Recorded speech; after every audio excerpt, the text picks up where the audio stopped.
नमस्कार मित्रों, आज हम चर्चा कर रहे हैं बीए भाग प्रथम के सेकंड पेपर सोशल एंथ्रोपोलॉजी की। और सोशल एंथ्रोपोलॉजी में हमने एक बहुत ही महत्वपूर्ण टॉपिक ले रखा है, नातेदारी। नातेदारी के परिप्रेक्ष्य में ये हमारी 8वीं मुलाकात है। इससे मेरे पिछले वीडियो में मैंने आपसे नातेदारी के महत्व, मनोशास्त्रीय महत्व के ऊपर आपसे चर्चा की। आज उसी को हम आगे बढ़ाते हैं और नातेदारी के मानवशास्त्रीय महत्व, भूमिका के ऊपर चर्चा आगे बढ़ाते हैं और अगले बिंदुओं की इसमें डिस्कशन करते हैं।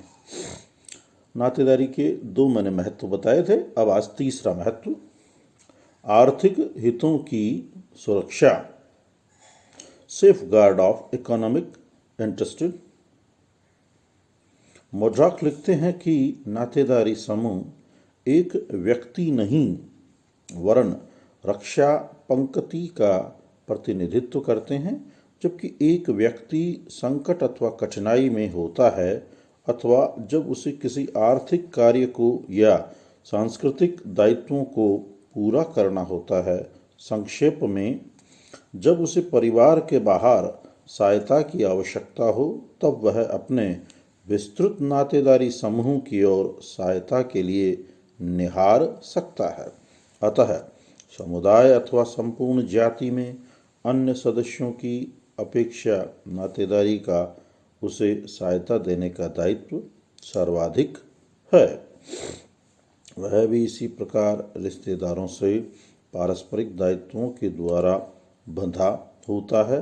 इसमें भी रक्त संबंधी विशिष्ट महत्व रखते हैं, क्योंकि वैवाहिक नातेदारों की तुलना में रक्त संबंधियों को एक व्यक्ति अपने अधिक निकट अनुभव करता है। अगला है सामाजिक दायित्वों का निर्वहन। लोविक कहते हैं कि एक रिश्तेदार दूसरे रिश्तेदार को बिना फल की आशा किए हुए निःशुल्क सेवाएं देता है, जबकि उन्हीं सेवाओं के लिए हमें बाह्य व्यक्ति को उसकी कीमत चुकानी होती है। रिश्तेदार एक नैसर्गिक परामर्शदाता होता है। वह कठिन परिस्थितियों में एक सहायक एवं युद्ध तथा शिकार की अवस्था में एक साथी होता है। इसी प्रकार से रिश्तेदारों की औरतें मिलजुल कर कृषि कार्य करती है, घरेलू कार्यों में मदद तथा एक दूसरे के बालकों का पालन पोषण करती है। अगला है, इसी में ही कुछ और बातें हैं। वर्तमान औद्योगिक एवं नौकरशाही के युग में एक व्यक्ति का मूल्यांकन नातेदारी के आधार पर न होकर योग्यता के आधार पर होता है। एक व्यक्ति से यह अपेक्षा की जाती है कि वह अपने पद एवं राष्ट्र के प्रति निष्ठावान रहे, किंतु नातेदारी दुराग्राही है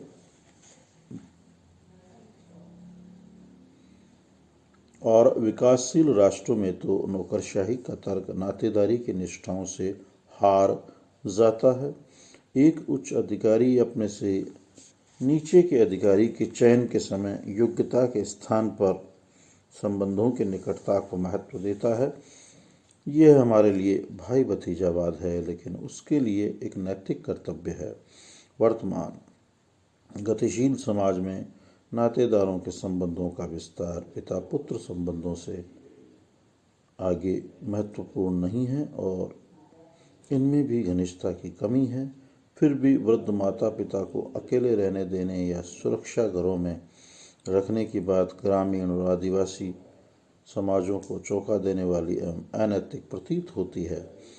आधुनिक समाज नातेदारी संबंधों की कमी वाला समाज कहा जा सकता है, फिर भी उसमें नातेदारी के मनोभाव और दायित्व तो विद्यमान हैं।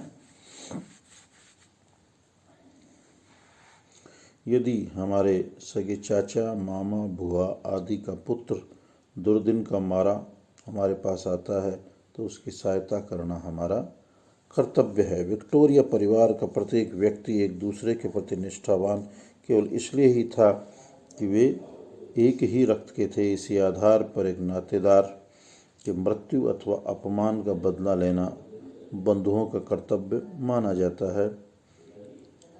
एंग्लो सैक्सन लोगों में भी यह नियम प्रचलित है। फिलीपीन के इफुगाओ लोगों में यह नियम पाया जाता है कि नातेदार अपने समूह के व्यक्ति की हत्या का बदला ले। वास्तव में कौन इस दायित्व को निभाएगा, यह बंधुत्व की निकटता पे आधारित था। अगला है मानसिक संतोष, मेंटल सेटिस्फैक्शन। नातेदारी के मनोभाव एक व्यक्ति को मानसिक संतुष्टि प्रदान करते हैं। हमारी औद्योगिक सभ्यता की मांग हमें अवैयक्तिक नौकरशाही वाली विवेकपूर्ण सामाजिक संरचना की ओर अग्रसर करती है, जिनमें नातेदारी के मनोभाव तर्कसंगत प्रतीत नहीं होते। फिर भी मनुष्य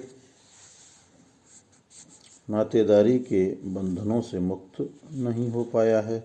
एक व्यक्ति अपने पूर्वजों के चित्र घर में टांगता है, एल्बम का संग्रहण करता है। संभवतया इसके पीछे सैकड़ों वर्षों के नातेदारी केंद्रित अनुभवों की खुमारी है। मानवता का इतिहास इस बात का द्योतक है। एक लंबी अवधि तक मानव जाति नातेदारी पर आधारित समूहों में रही। व्यक्ति का स्वास्थ्य, सुरक्षा, जीवन सभी कुछ नातेदारों के हाथ में था।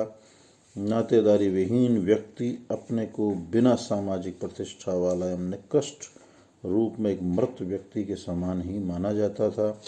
मनुष्य की एक प्रकृति यह है कि वह अपरिचित से डरता है और परिचित पे विश्वास करता है।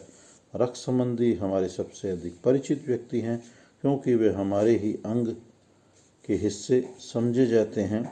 नातेदारों के बीच अपने को पाकर एक व्यक्ति अपार मानवीय आनंद, प्रसन्नता और संतोष महसूस करता है। अगला और अंतिम है मानव शास्त्रीय ज्ञान का आधार, बेसिस फॉर एंथ्रोपोलॉजिकल नॉलेज। मानव शास्त्रीय अध्ययन में नातेदारी का ज्ञान एक महत्वपूर्ण स्थान रखता है। प्रारंभिक मानव शास्त्रियों ने अधिकांश अध्ययन नातेदारी से ही प्रारंभ किए थे। Morgan, McLennan, Henry Maine, Lowie, Franz Boas, Malinowski, Radcliffe Brown, Evans Pritchard, Rivers आदि प्रमुख मानव शास्त्रियों के अध्ययन एक या एकाधिक जनजातियों की नातेदारी व्यवस्था, परिवार एवं विवाह आदि से संबंधित थे। वे नातेदारी के अध्ययन के आधार पर सामाजिक संरचना को समझाना चाहते थे। साथ ही वे समाज एवं संस्थाओं के विकास में भी रुचि रखते थे। नातेदारी का अध्ययन इस दिशा में अत्यंत सहायक सिद्ध हुआ। अनेक अध्ययनों से यह स्पष्ट हो चुका है कि प्रारंभिक समाजों में वंशानुक्रम समूहों की मूलभूत राजनीतिक, धार्मिक, आर्थिक और क्षेत्रीय इकाइयां रही है। इवान पिचार्ड ने 1940 में दक्षिणी सूडान के न्यूर लोगों पर एक पुस्तक लिखी, जिसमें नातेदारी समूहों पर आधारित समूहों का अध्ययन सम्मिलित था। मेयर फोर्टेस ने 45 में टॉलेंसी लोगों के विवाह, वंशानुक्रम एवं नातेदारी का अध्ययन कर पुस्तक प्रकाशित की। मोरडॉक ने अपनी पुस्तक सोशल स्ट्रक्चर में उद्विकास के प्रति रुचि दिखाई। लेविस्ट्रॉस ने नातेदारी शब्दावली, वैवाहिक मैत्री, विवाह द्वारा स्त्रियों के स्थान की विधियों आदि का उल्लेख किया। डॉक्टर रिवर्स एवं अनेक भारतीय मानव शास्त्रियों ने भी नातेदारी के विभिन्न पक्षों का अध्ययन कर मानव शास्त्रीय ज्ञान को समृद्ध बनाया। नातेदारी के आधार पर मानव शास्त्र के अध्ययन के लिए मॉड्यूल भी विकसित हुए, जिनका उपयोग नातेदारी तंत्रों को समझने के लिए किया गया है। इस प्रकार नातेदारी के अध्ययन ने मानव विकास एवं सामाजिक संरचना को समझने में महत्वपूर्ण योगदान दिया है। उपयुक्त संपूर्ण विवेचन से स्पष्ट है कि नातेदारी के अध्ययन का दिनों दिन महत्व बढ़ता जा रहा है। इस प्रकार मित्रों, आज हमने ये नातेदारी, जो कि एक बहुत ही महत्वपूर्ण टॉपिक है और परीक्षा में इस पे अमूमन शॉर्ट नोट टाइप क्वेश्चंस भी आते हैं और बड़ा निबंधात्मक प्रश्न भी आता है, उसको हमने इसमें पूरी तरह से समझने जानने का प्रयास किया। मुझे आशा और उम्मीद है आप सब ने भी इसमें रुचि ली होगी, समझा होगा और आपको पूरी तरह से आनंद भी आया होगा। पुनः आप सबसे वही मेरी बार बार गुजारिश, सजेशन, सुझाव कि आप अध्ययन अध्यापन में अपने आप को संलग्न रखें, पढ़ते रहें, नोट्स बनाते रहें। कोई जिज्ञासा है आपकी, कोई प्रॉब्लम है तो इनबॉक्स में आके आप चर्चा कर सकते हैं। इन वीडियोज़ और PDF नोट्स को आप ज़्यादा से ज़्यादा लाइक करें, सब्सक्राइब करें और अपने अन्य मित्रों तक भी इन्हें पहुंचाने का श्रम करें। इन्हीं शुभकामनाओं के साथ कि आप स्वस्थ रहेंगे, प्रसन्नचित्त रहेंगे। आप सभी को सुप्रभात।